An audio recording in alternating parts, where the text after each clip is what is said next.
And we're going to open the discussion to the plenary. We don't want this to be a typical Q&A where you ask questions to the panelists and they talk even more than they already have. They've had a whole almost hour and a half of time, and we actually really want to hear from everyone else. We have a lot of expertise in the room. So we're going to take questions or comments, discussion in the form of 4 themes. I'm afraid it's not going to be open outside of these themes until the end. Take about 2 questions per theme, and we're going to be here for another half an hour or so before we go for refreshments. So the first theme we wanted to look at is the motivations. Do you agree with what the panelists said? Is there something you would like to add to that on the question of why the South Africa Peace Mission went at all? Any questions, thoughts, comments on that particular theme? Go ahead, and please say your name and where you're from as you speak. And can someone help with the... Good evening, and thank you very much for an interesting discussion. I rather have a comment on the point of agency, and my comment is I also subscribe to the whole idea of commending the African countries that went on the peacekeeping mission in Ukraine for their agency. They showed agency, but also for me, what concerns me or what worries me is the fact that in the 10-point plan that Cyril Ramaphosa presented, I think point 5, where specifically he spoke about the need for the war to end because of the shortage of grains and fertilizers in the continent, that rather derails the whole plan of showing the agency. And I'm going to say this because since the war started, we see that the European Union, just last year, they accelerated their renewable energy plans or projects because of the war. Whereas in Africa here, Ramaphosa and the other countries that were in Ukraine, they went there without any agency to show the African, like they don't show the African agency to produce our own grains or fertilizers per se. I understand from economics point there's comparative advantages now, but also it would really be interesting for Africa at this point to realize that sometimes maybe it's about time that we start producing our own grains, which is possible, I believe, for Africa. Axel Bayer from the German Embassy. Thank you so much for this well-structured and comprehensive discussion. First of all, from a personal view, I grew up in Europe in a peaceful environment. Europe has a really conflict-ridden history. So I had the luck, other than generations before, to grow up in relative peace. If we leave out the secession wars of the secession wars of Yugoslavia, but the Russian aggression against Ukraine was really the first attack of a sovereign country after World War. So that's has been really come as a shock to us, so from a personal perspective. Apart from that, I've got some minor comments and then a question to the audience. So the first comment is when it comes to trade, actually the EU is the biggest trading partner of South Africa, way ahead of China. China's only leading when you only consider bilateral trading partners and leave out the EU as a bloc.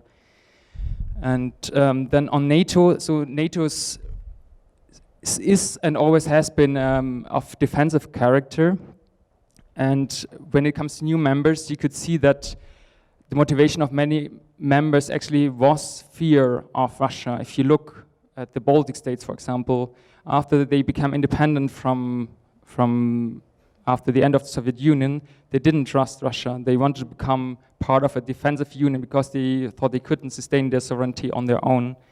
And now we see with the new members, Finland and Sweden, for a long time they've really refused to become part of NATO, but now they really felt threatened.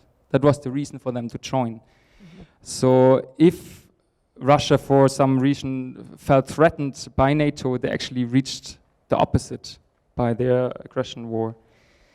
And speaking of different countries in the region, I actually didn't like the notion of influence spheres because I consider that quite disrespectful of sovereign states. So I would actually think that every sovereign state has the right to decide where to join and where not, be it NATO or be it the EU. So it's never like an organization that actually wants to attract other members or even forces them. It's sovereign decisions where to join.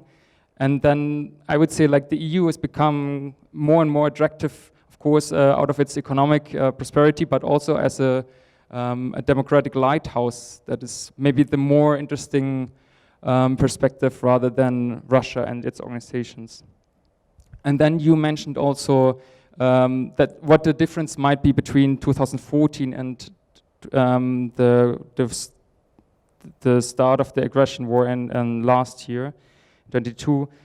So actually, I would say that the war already started then. Already then, there was a violation of the sovereignty and the territorial integrity of Ukraine. And we can even look further back, even we do not look at Ukraine, but we can even see a similar pattern if we look in 2008, when Russia also kind of invaded Georgia. So that's a similar pattern. And it's true that the reaction has been different. It has been different because many European partners, and especially Germany has to be quite self-critical in that, we still believed in that we could negotiate. We've been ongoing with negotiations since 2014 in the Minsk negotiation group together with France and other partners. We've been going on even till the point when the war started in February last year again. We've been negotiating. So I can understand that Ukraine is now really skeptical of any initiative of negotiating or like calls for quick armistices.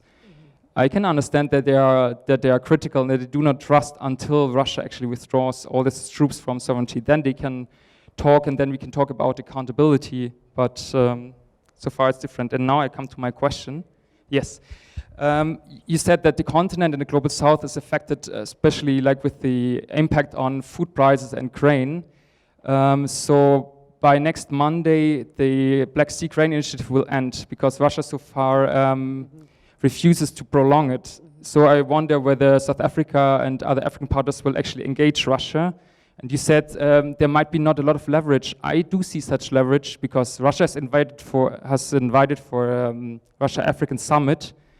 And actually that could be some leverage to actually threaten not to attend if the grain initiative is not prolonged. Because why would you attend if you do not actually benefit from that initiative? Thank you. Okay, so here were some points on NATO and EU. It wasn't within the theme. I would like to first stick to the theme of motivation, apologies, and then we'll move on to the next theme. So are there any other comments on the motivations of the Africa Peace Mission? Anyone who wants to speak to that theme before we move on? Let's take one more question on that. Yeah. This is not a postgraduate. Yes. Hi, my name's Loratosa. I'm from UJ. I'm just standing for a reason. The motivations for the peace initiatives, I think there's no other continent in the world that has more experience with conflict than Africa, unquestionably. No one has more experience with conflict, engagement, conflict resolution, etc., etc. I think this is an excellent idea. I think Africa is absolutely asserting its agency on the African stage, and it should be. I'm going to read you something that I got yesterday, because Okay, I think I'm worried specifically that the European Union and NATO may be having an existentialist crisis. And I think that reverting back to consolidating security and defense policy is an inadequate response right now.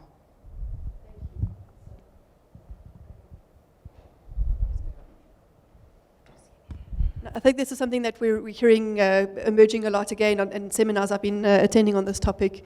That I think there's quite a disconnect between, and I think we're hearing it already, between kind of an African position or an African understanding of the conflict and that from Europeans, that we're just seeing it quite differently. And I think it's important that we have these kind of dialogues so that we can start to find each other in these conversations.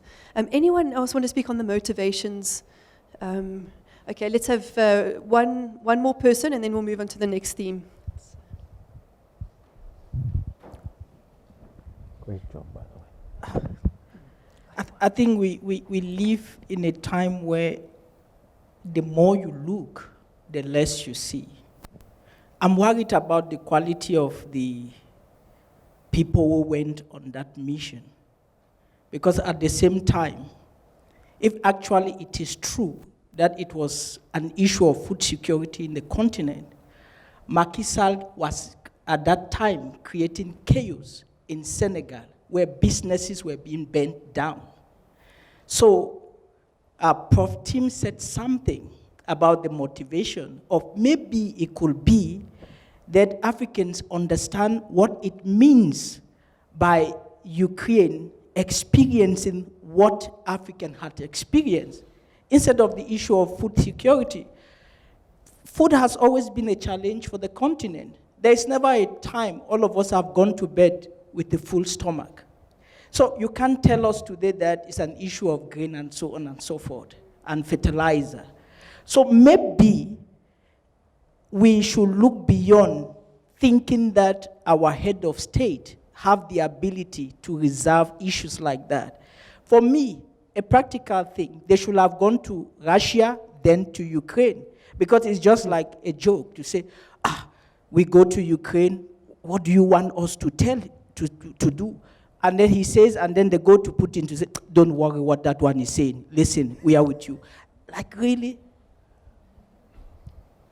Okay, let's very quickly, Tony, we'll hear from you on the question of agency, I mean of motivation. Yeah, my name is Tony. I think, okay, thank you. The main motivation for the peace mission is just to also a PR kind of movement, because the position most African countries took during the votes in the UN General Assembly was more like non-aligned. So this very move validated the earlier position of most African countries. Okay. Let's then move on to the geopolitics, and here we were talking about NATO and the EU and so on. I don't know if anyone from the panel wants to respond to, sorry, I didn't catch your name, Axel, and his comments. I think You're on. I think he mentioned the question about, there's some points I agree with about the geopolitical implications, but it's important to situate that against the backdrop of, for instance, let's speak for a minute about the UN votes, the votes at the General Assembly, because they were revealing about a lot of things. So where there is no contention for me was the question about the broader principles about, so initial vote about condemning Russia's aggression, we saw widespread support. Where the dissension, particularly with the Global South, came in was a rendering of the war, and here I'm going to use a language that has been put forward, a rendering of the war as a geopolitical war, so a proxy war pitting the collective West against Russia, using Ukraine as a proxy war, as a proxy theater. And I think that is where a lot of the contention around now dividing and the fragmentation of whether you're with us or without us. That's the particular, that is where the bone of contention is, particularly for a lot of countries of the Global South. And the non-alignment posture came about as a result of that. So they agree with the broader sort of adherence to the Charter of the UN and the principles by a large stroke, yes. But when it comes to how it's played out in terms of the drumbeat of the official demonization of Russia, not only in terms of the propagandizing, the use of informational warfare, a lot of countries have disagreed with that. A lot of countries are not comfortable with that funneling of weapons by the collective West, because it, like Tim said, it's taking us on an escalation spiral, which is not beneficial for anyone. So a lot of Global South countries were burdened by history. A lot of scarring by the imperialist wars, and they feel that it's time to exercise caution, so not to get caught up in a political, geopolitical point. Yeah. Very, very briefly, Tim. Yeah, to Axel's point, I mean, Axel made the point that it's the first time that you've seen an invasion in Europe since the Second World War in Europe. But I would say the whole other parts of the world have been experiencing this for a very long time. I think because it's now very close to home, very close to Germany, that you're feeling it. But in fact, we have 2003 Iraq, Afghanistan, we have 2008 Georgia, we have 2011 Libya, Syria, 2014 Crimea. The point I was making is that United Nations as a system of collective security is dead in the water. And the proof of that is that the Russians were sitting as the president of the Security Council on the 24th of February 2022 when they invaded Ukraine. So we don't have a system to prevent powerful countries from doing whatever they want to do. If you sit in the West, you might not see all of these other interventions that were equally egregious. And I think people actually equate Iraq with Ukraine, and people they can't see that. But it's actually an intervention that was not legally sanctioned. So I think for me, it's important to also have a debate around the transformation of the multilateral system, because until we get to that point, there might be Taiwan next, and we won't be able to stop it either. Very quickly to my sister at the back, on food security, I completely concur with her. I think this is where Pan-Africanism must manifest itself, continental solidarity. We have an African free trade area. We can actually achieve this if we can jump out of our nation-state silos and embrace and actually talk and write as students, academics, researchers about Pan-Africanism and strengthening the African Union to do the internal trade that we need to do on this continent. Right. Is there anyone else who would like to speak to the issue of NATO or the geopolitics? Please, Ambassador, go ahead. Yes, so my name is Gjermund Sæther, Ambassador of Norway. Thank you for the organizer and thank you for the panelists. Great to be here, good discussion, many good points have been made. Just want to, I think more or less in line with the panel and Tim, say it's a great thing that Africa is trying to promote peace in Europe. I mean, Norway has been involved in, together with many other partners, been involved in effort to promote peace on this continent, and it's just natural that Africa is trying to put their forces together and do an effort in Europe. Of course, I also think that it's important that one make the distinctions between different types of conflicts. Internal conflict, civil war, very different from international war. The UN Charter is built on 50 million dead. And the most sacred principle is that you don't interfere, you don't make military interventions in other countries. That's the core thing of the whole lessons from Second World War. So the Russian invasion of Ukraine, there is an aggressor and there's a victim. It's very clear. So if you go to Sudan or Ethiopia or Colombia, where there are civil wars, I mean, it's all kind of, it's get blurred. And besides all those factions, those military leaders, they're supposed to live in the same country afterwards. Russians are not supposed to live in Ukraine. Ukraine is a sovereign country. Actually, in 1994, Russia signed the Budapest Memorandum together with the US and the UK, guaranteeing Ukraine's territorial sovereignty, guaranteeing their borders, because Ukraine gave up all their nuclear weapons. That was nuclear weapons from the Soviet era. So before anyone talk about Minsk, talk about the violation of the 1994 agreement and talk about the violation of the UN Charter. And I think we should also, I saw Macky Sall made a statement to a newspaper yesterday that they understand that Ukraine wants Russia out before they start to negotiate. So I can only give Norwegian perspectives. Ukraine, they are the one who has to decide on their own process. So they have made their own peace plan, which I think is kind of a core issue. But I think it's also valued that the African Peace Initiative and other initiatives, as has been mentioned, put a lot of emphasis on territorial integrity, because that's the core issue. I think someone said that NATO is in existential crisis. I think it's rather the opposite. We are very united. And why are we united? It goes back to what my German colleague said. We're united because everyone in Europe says, okay, if the Russians get away with this, who is next? Is it Poland, Estonia, Finland? This has to stop, and it has to stop now. So NATO and the Europe and the West, we are very united.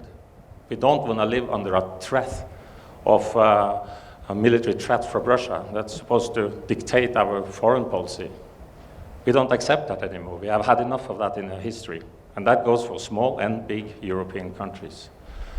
I think also there was a mentioning of mediation efforts early in the conflict and was derailed maybe due to some Western leaders I think it was derailed because of Russian atrocities in Bucha. That's what is derailed it. So I think again, there is one aggressor and there is one victim.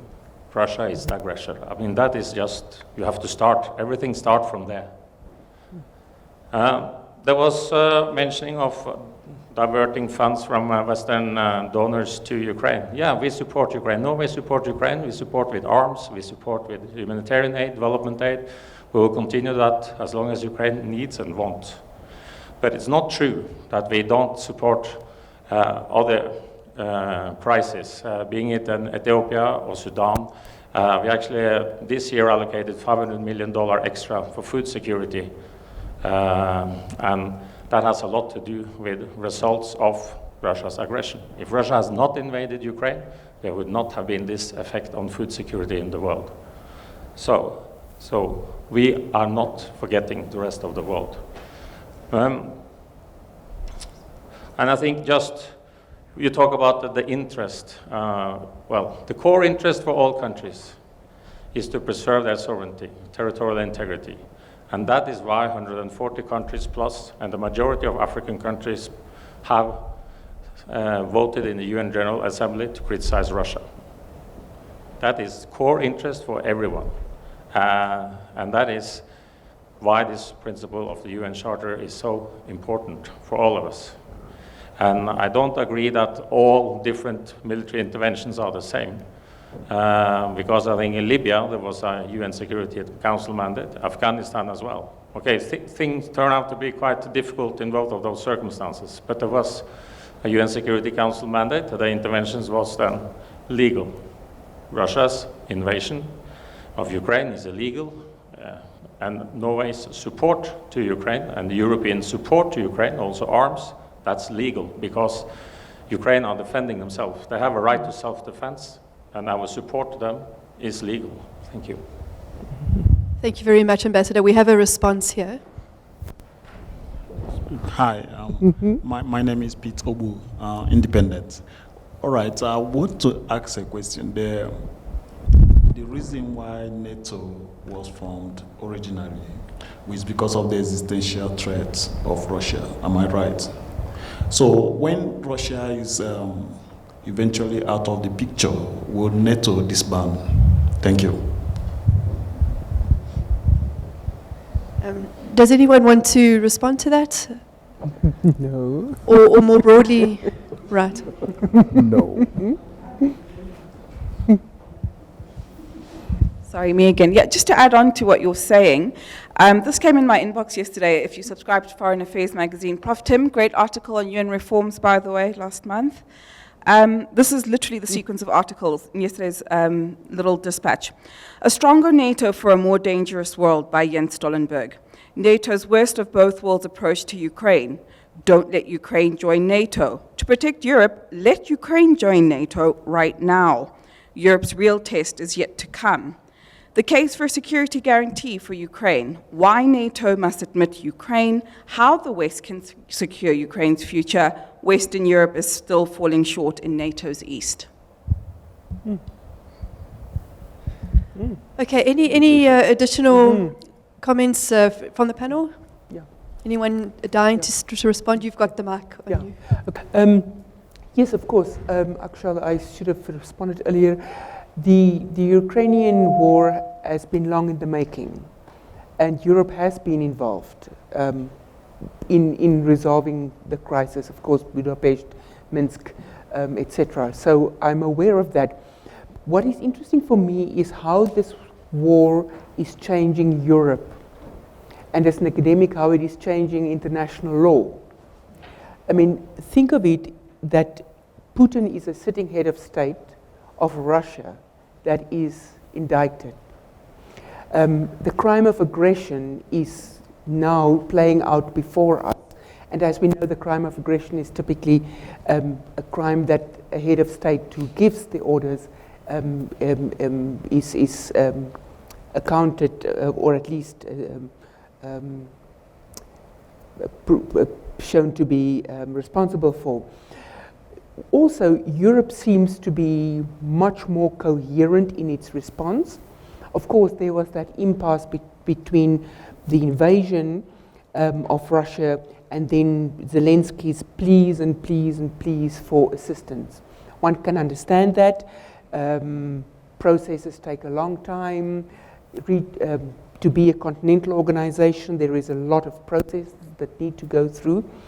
But also for Europe, that is realizing is that this almost perfect world that you have lived in for 40, 50, 70 years is changing.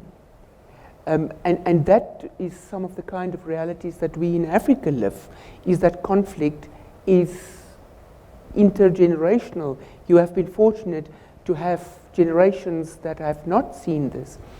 And then also for me, another element of this is almost like the irrelevance that some states see of the UN, that the UN is impossible or unable to respond to this. And there I think that from the UN side, there needs to be a lot of more investment to change that. Because it is a universal organization, the charter has been universally accepted, you cannot be a member and then unilaterally decide what is acceptable or not. And I think that faith that needs to be put back into the UN system. The UN Charter can resolve this. I think it's a matter of somebody used the word PR, but it is in the hands of the UN members, be it the General Assembly or Security Council, is to return that faith and to keep sovereignty a sacrosanct principle. Right, I think there's some quite, opposing views emerging about the UN, about the conflict itself, about different perspectives, and I think I just want to reiterate, I think there really is a difference in perspective from a European perspective and an African perspective, and I think it's important to note that, and I keep picking this up in seminars on this topic, and I now regret that we didn't actually have a European perspective on the panel, because I think it's important that we find each other in this, and I really want to emphasize that. We won't have time for that today, but as a centre, this is something that we really feel very strongly about, is how do we create safe spaces for dialogue where we can find each other across very differing perspectives or very differing positions on a particular conflict. And I think this is really, we could see more and more this is dividing the academic community, for example.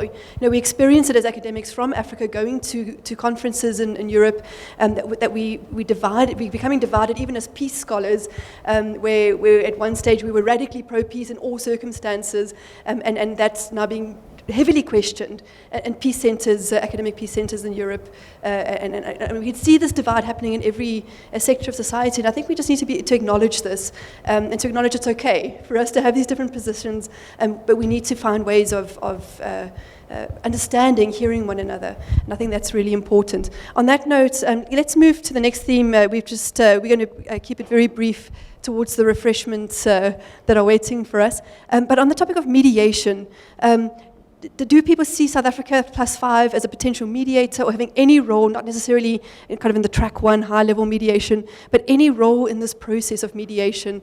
What are people's thoughts about the mediation process? Anyone want to speak to that? Please remember to introduce yourself. Thanks. Good afternoon, everyone. My name is Joost Bunk. I work at the Embassy of the Netherlands in Pretoria. Thank you, panelists, for the very insightful briefing. I think you took up a very challenging task to have one final conclusion to the answer about the mediation. I think you can diverge on the several answers, if it's regional, if it's international, or if it's local. So I think you chewed off a lot, but it was really interesting. I wanted to echo what my Prime Minister also said, is that this visit was historic. And it was historic, and it was also needed. And why it is needed, I think it's because we talked about factors for mediation, like power, social, but South African countries have one thing that Europe has not anymore, is access. You have access to the Russian president. Seeing President Ramaphosa first in Kiev, experiencing the impact of missile strikes, going to Bucha, and then going to St. Petersburg, talking with President Putin, and seeing all the African leaders put out the points and having the intervention, I think it was very powerful, because I can be assured that Vladimir Putin does not get all the information to him directly. So I think the access African states have in this regard is very important. On the mediation, I have a question for the mediation process in general, and perhaps we can then distill how it will impact this conflict or the illegal invasion. Would a mediation in general, and you're the experts, benefit from one strong signal from the bystanders, the community? Would one strong signal from the international community help the mediation? Or is the diverging opinions pro, neutral, non-aligned, against, is it not conducive for the process? Thanks. Does anyone in the audience want to respond to that before I hand to panelists? Okay, go ahead if anyone wants to respond to that, Tim. Sure. I think that would be ideal to have one single unified signal from, you call them bystanders, but unfortunately almost everyone has some interest in this crisis. Unfortunately, precisely because everyone has an interest, I don't think you are seeing a convergence.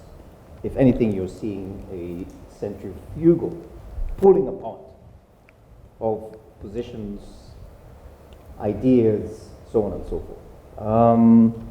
I did say at the outset, when I began my intervention, that Ukraine actually has the right to fight for its freedom. This is something that we know about on the African continent. And from that perspective, I don't think I've heard a single African leader say that Ukraine does not have the right to fight. What the African leaders and governments are doing is nuancing how they see this issue being addressed.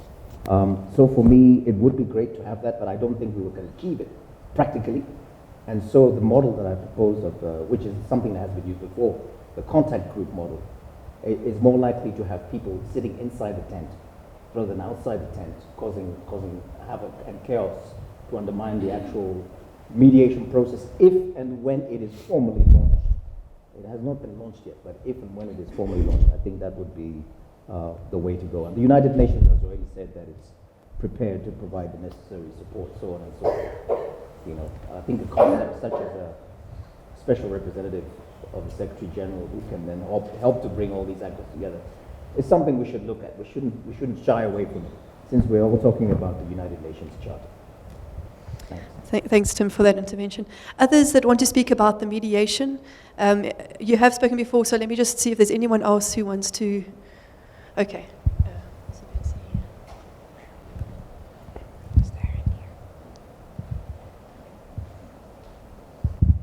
I forgot to introduce myself before. My name is Museveti and I'm from the University of Pretoria. My question is, how come that the mission of 7 countries have come to be called the African Peace Mission in Ukraine and Russia? I'm asking this because a lot of times we usually critique the fact that Africa is often looked as one place, like especially when it's been looked at from a negative perspective, wars, and we say wars in Africa, but the critique is usually that, can we be specific? Africa is big, it's like about 50 plus countries. So now I'm just wondering, how come that this mission has come down to be called an African Peace Mission in Ukraine? And my question also is relevant in the sense that when the African countries were voting during the UN General Assembly on the Russia invasion of Ukraine, there was this division. It wasn't like Africa had one united voice. So now with this peacekeeping mission, why is it called African when also African countries themselves do not have a united voice? Sure, very quickly. I did mention that the delegation included the current chairperson of the African Union Heads of State and Government. That, in and of itself, is a kind of a stamp of the African Union, which then brings together the whole 55 countries across the continent, if you want to see it from that perspective.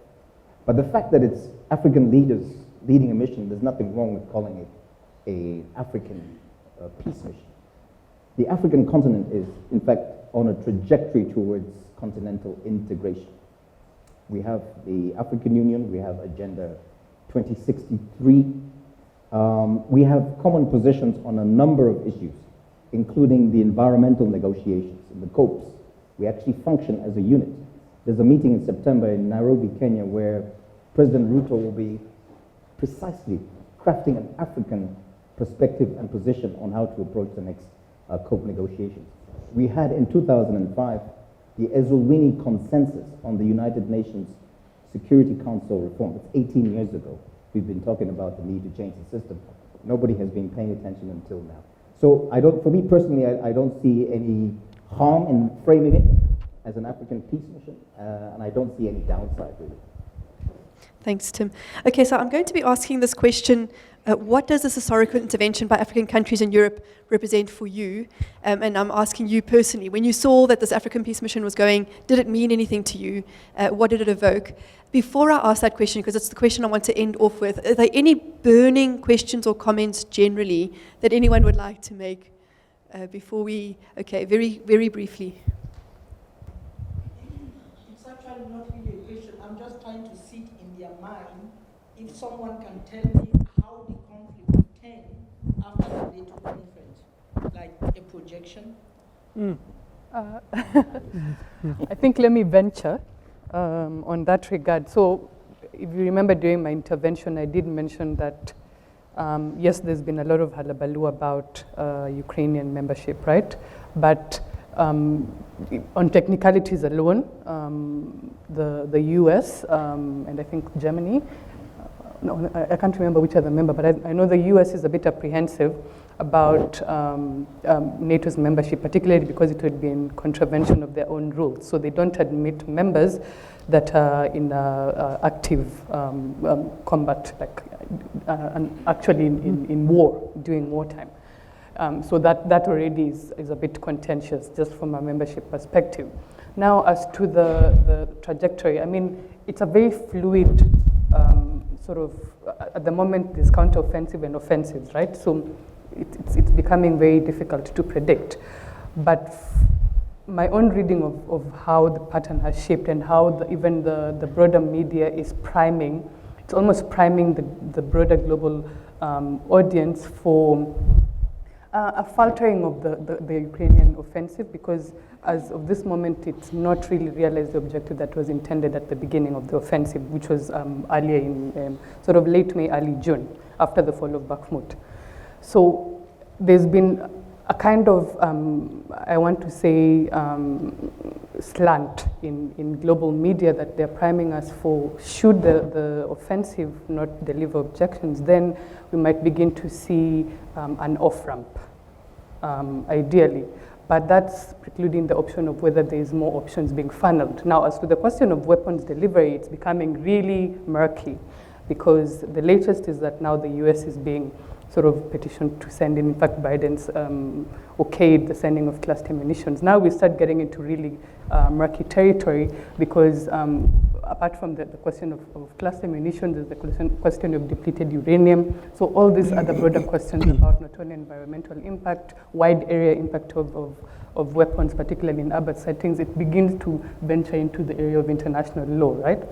So I think if more weapons, and I mean more higher scale, the F-16s or whatever, are delivered as promised, I still don't see it making much of a difference. There isn't, from my assessment, there isn't going to be a wonder weapon that will magically materialize victory, in a sense, because realistically, from a military analyst perspective, right, for you to gain military advantage, you have to have the 3-to-1 ratio just in terms of garnering personnel. You have to keep your killed in action members low. For the Ukraine, the reality now, as it stands, they're almost, the ratio last I checked was 7-to-1. Replenishing of weaponry and skilled personnel is problematic. Air superiority is problematic. So it's murky territory. It's difficult to predict, but I think those are some of the vectors that you can use to see. Thanks very much. Okay, so let's go into to round off in the last 3 minutes, a more personal question. What has the peace mission been to you? Did you want to answer that question, please?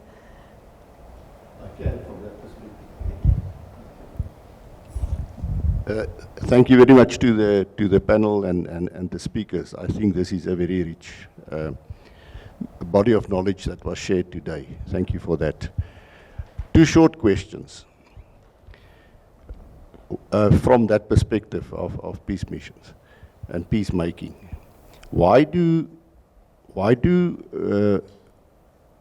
people ignore or do not pay much attention to the common ground of illicit trade in the world? This is common ground between the belligerents, the efforts from many efforts of mediation, illicit trade. Everybody's involved in that beyond borders. Second question, do you think that the United States will be willing to give up the enormous profit they make from the sales of weapons? It's feeding their military industry after Afghanistan. Do you think they will be willing to give up that privilege? Thank you. I think those questions were really comments, so thank you for those interventions. So what does the peace mission mean to you? Anybody want to answer that? Did it mean anything? Did it, go ahead.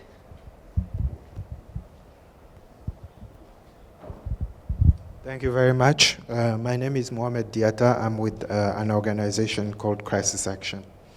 Thank you to the panelists. Prof, thanks for your incisive analysis, as always. And I would like to say that I speak in my personal capacity as an African.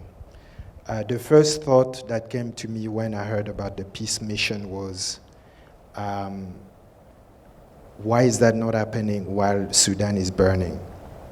Legitimate concern for an African following the various situations on the continent. The second thing is that to me it was clearly an opportunity, regardless of how this peace mission came about.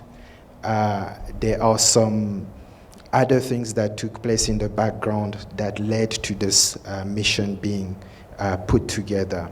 But it is an opportunity, and it's an opportunity because as we speak, African countries are the only actors that are genuinely speaking to both sides of the conflict.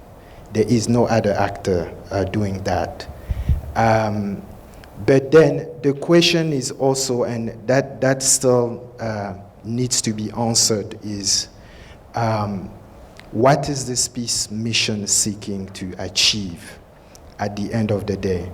I listened to people around the room, and clearly the division is striking in terms of where we come from, how we feel about this conflict.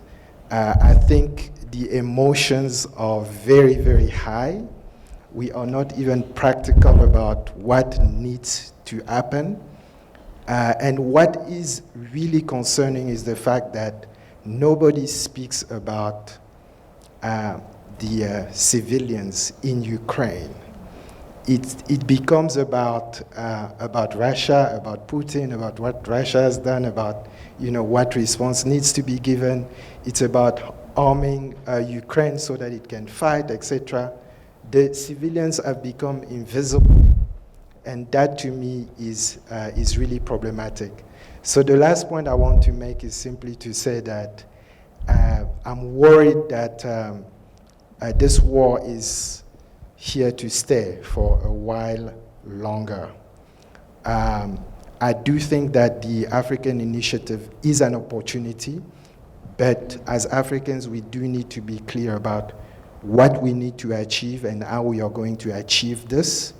The African Union Summit, mid-year summit happening this weekend, is going to discuss the African initiative and decide whether it is formally endorsed by the African Union as an organization. Thank you. Thank you very much. And I think I'm going to wrap it up on that note because we really are out of time. But thank you very much. Let's give ourselves all a hand of applause for this. So I'm just putting on a different hat here as we conclude today. I wonder if this is something I'm going to manage. So I just want to thank everyone for being with us today. I just want to reiterate that as a centre, we are committed to creating safe spaces for dialogue. Our intention is not to take sides on any of these issues, but to try and create spaces where people can start to really hear each other, where we can deepen our understanding, and where we can bring nuance to these kinds of issues. And I hope that we've achieved that today. It certainly was our intention. And I hope that we can continue this kind of dialogue and conversation over the refreshments, which are in the dining hall across from here. And there will be members of our team to direct you there. I just want to thank my team very, very warmly, and especially Machete Makamase. I don't know if you can just put up your hand, Machete, who really was behind the organization of this entire event. Together with our administrator, Smita Singh, who isn't here today, but I also want to acknowledge her, and the whole team. I really have I'm so privileged to work with the team as I do at the Centre for Mediation in Africa. It's just fantastic people. So thank you to all of you. Quite a number of our team, I think about 10 of us are here in the room. Please do engage with us over refreshments as well. I want to again thank the Institute for Justice and Reconciliation and partnering with us for today. And Tim was the one who initiated all of this. I want to thank Joansi and Faith also for coming here and sharing your thoughts. I know it's very reductionist, isn't this kind of events? You kind of have to simplify and reduce these very complex ideas and things you've been thinking about for a long time into these kind of sound bites, and it's never easy to do. So thank you for your efforts in that regard. And even in that, the work of reducing things to still try and keep the nuance, I think is very important. And once again, please, what I beseech people to do in this whole situation is to keep listening to one another, to keep trying to understand positions other than your own. I think that's absolutely critical, that we make an effort maybe to seek out people who hold positions other than our own on this conflict, because I think it's really concerning to me that we would, as academics, for example, be attending conferences in Europe and find there's such a division in opinion and position. And as our final speaker said, it's very emotive.